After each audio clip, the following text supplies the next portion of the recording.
Hi guys! For today's vlog, ang i-share ko sa inyo yung famous in the whole world na The Hill of Crosses in Lithuania. So ayan guys, travel na tayo papunta doon sa lugar kasi medyo malayo siya. So from Vilnius, nag-travel kami ng 3.5 hours para makapunta doon. So ano siya guys, medyo mountain talaga siya pero maganda yung lugar.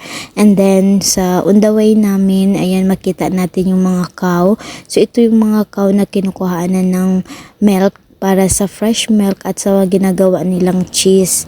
So ayan, kahit na mga normal na tao guys, grabe, gumagawa sila ng homemade nila kahit yung 2 baka lang meron sila. So di talaga sila naghihirap guys kasi kahit sa milk at saka sa mga cheese, ano sila, bastante sila. So ito na siya guys, nandito na tayo. So ito yung paligid niya. So itong sa entrance, ito siya yung mga bago. Tapos yung puntahan talaga natin yung pinaka-old talaga siya. So ayan si ate, grabe. Grabe naglakad kami ng mga 15 minutes ata from highway papasok dito sa loob. So si ate ang nagbitbit kay Olivia kasi gusto talaga ni Olivia na magsama. So ang itong The Hill of Crosses in Lithuania guys, na famous talaga siya sa buong mundo kasi nga sabi nila The Hill of Crosses represent Lithuanians unique national and religious identity. Kahit si Pope John Paul II guys, nandito siya, nagpunta siya, tapos nag-held sila ng mass dere, tapos nag-blessing siya dere sa mga cross. So like that. So I'm so blessed talaga guys na napuntahan ko din ang lugar na to. So ayan. So itong mga crosses guys, tinatawag nila na The Hill of Crosses. Ang simbolo daw nito is faith, hope, and freedom. Ang ma-example ko nito guys, it's like kagaya sa Philippines, yung napuntahan namin dati ng amo ko, yung mga shrine. Nice, no? Yan, yung ginaprayeran din siya ng mga matatanda, Okay, yung mga may sakit, parang nagpupunta sila doon at saka nagpapray sila. This one, it's the entrance. Yes. Yeah, you can climb. Okay. And where you need to pray? Top. It doesn't matter. It's up to you. So, bali ito siya guys sa gitna. Ito dito nag-held yung mass ni Pope John Paul II dati, yung pagpunta niya. So, dyan sila nag-mass. Tapos sabi ni ate, dami-dami daw talaga mga tao nagpunta kasi nga 'di ba sabi ko, ang Lithuania isa sa grabe mag-ano sa faith nila at saka sa beliefs nila kasi nga grabe sila sa being Catholic, grabe sila faithful sa ilang religion. Ayan, so usually ang nagpupunta dito yung mga devoted talaga ng mga Catholic, tapos yung may mga sakit, yung matatanda, tapos alam niyo yung maliliit na cross kasi pag magpunta ka daw dito, magbitbit ka ng cross or mga rosary na ilagay mo siya, parang iiwan mo siya guys, magpray ka tapos iwan mo siya. Ayan, mga ganyan, napakaraming cross.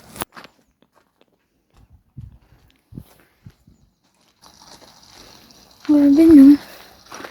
So, it means if they coming here, they will bring something like rosary or small cross and they pray and put here, no?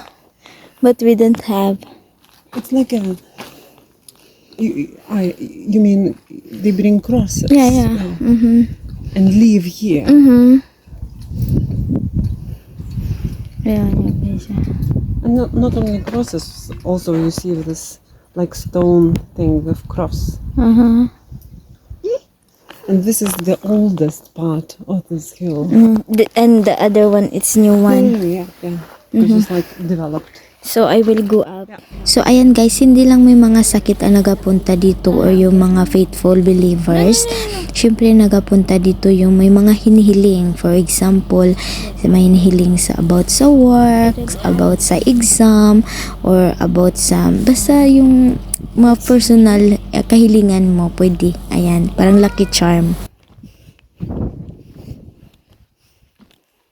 So ayan, paakyat na tayo guys. Medyo malayo siya, tapos nakadalawang akyat ako bago ako nakapunta doon sa pinakatuktok na ginaprayeran talaga siya. So ito yung makita mo sa paligid, napakaganda guys, super napakalawak nito. Ayan, biglaan kasi itong punta namin, wala akong dalang cross or rosarito, so mag-prayer lang ako guys. So alam mo, kahit na mag-pray ka lang, kahit nakatungtong ka lang sa ganito, ma-feel mo talaga yung Holy Spirit talaga na I'm so blessed na nakapunta ako sa ganitong lugar.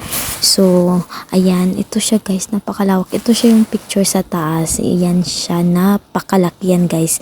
As in, napakalaki talaga ng area na yan.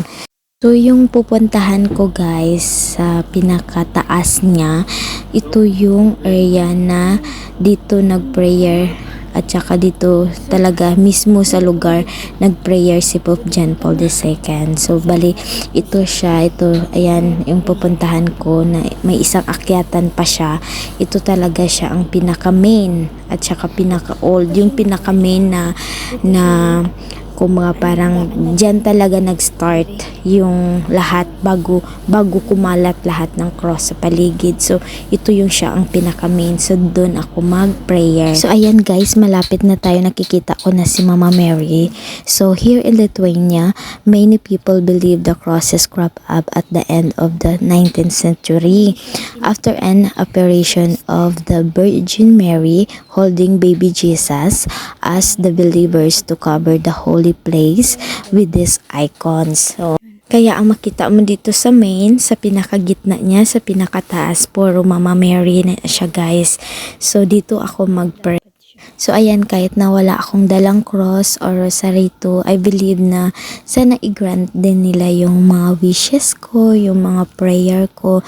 So ayan, nag-touch lang ako kay Mama Mary, tapos kay Jesus. So ayan, dyan nag-prayer si Pope John Paul dati. So ayan, kasi nga gaya-gaya ako, so dito din ako mag-pray kung saan siya nag-pray. Siyempre, mag-pray tayo sa good health ng ating mga parents, ating safety, sa more blessings, sa mga family and friends na maayo lang ang lawas adlaw-adlaw. So ayan, Mama Mary, sana i-grant mo yung wishes ko. So ayan lang muna for today's vlog. Thank you for watching. Bye bye.